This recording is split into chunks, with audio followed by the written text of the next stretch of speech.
પહેલાથી જ અને અમારી લારી ઊભી રહી છે તે કોઈને નડતર નથી તો બી આ લોકો મને હેરાનગતિ આવી કરે છે. મહિને 15 દિવસ આવીને એવું કહે છે હટાઈ લો અને મને લારીઓ ભરી જાય છે, નુકસાન થાય છે અમારું બધું ઘરે ઘરે અમને હેરાનગતિ કરે છે. એવું કરીએ છીએ મહિને આવીને એવું હેરાનગતિ કરે છે અને અમારા ટાઈમ માટે ને એ ખોટી અમારી છીનવાઈ જાય છે. શું કરવાનું અમારે?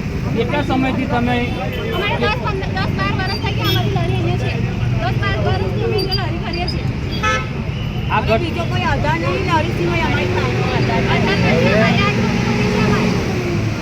આ લારીઓ પર તમારું જીવન ચાલે છે? કેટલી લારીઓ છે તમારી? કેટલી લારીઓ છે તમારી? 10-15 લારી હશે બધા. તમે રહેવાસી કઈ ના છો? અને તમારો કોઈ આગેવાન કે કોઈ બોલવા વાળું નથી? અને આ કેટલા ટાઈમથી તમને હેરાનગતિ થાય છે? દર મહિને હેરાનગતિ કરે છે. હજુ મહિનો પણ નથી થયો. આ વર્ષ 2 વર્ષથી તો બહુ જ હેરાનગતિ કરે છે આવી ઘરે આવીને.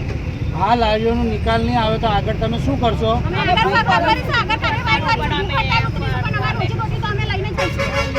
શું નામ તમારું? જ્યોત્સનાબેન, ક્યાં રહો છો? નવા ફળિયા.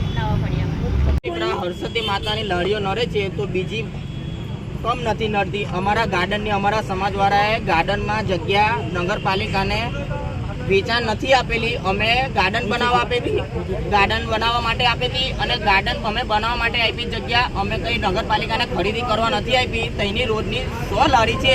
100 લારીવાળા પાસેથી રોજના 100-200 રૂપિયા ઉગાડે છે.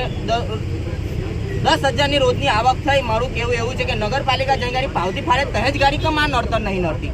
નગરપાલિકાની પાવતી જઈ ફાળે છે તઈ ગાડી કમ નડતર નહીં નડતી. ને કોમ્પ્લેક્સની અરજી આપેલી છે તો કોમ્પ્લેક્સને કમ નહીં તોડાવી શકતા? કલેક્ટર સાહેબે બી આવેદન પત્ર આપેલું જ છે ને, એ કામ નહીં કરી શકતા. બધી બહુ જગ્યા એવી છે કે બધું ગેરકાયદેસર છે તો એ બી કરાવો.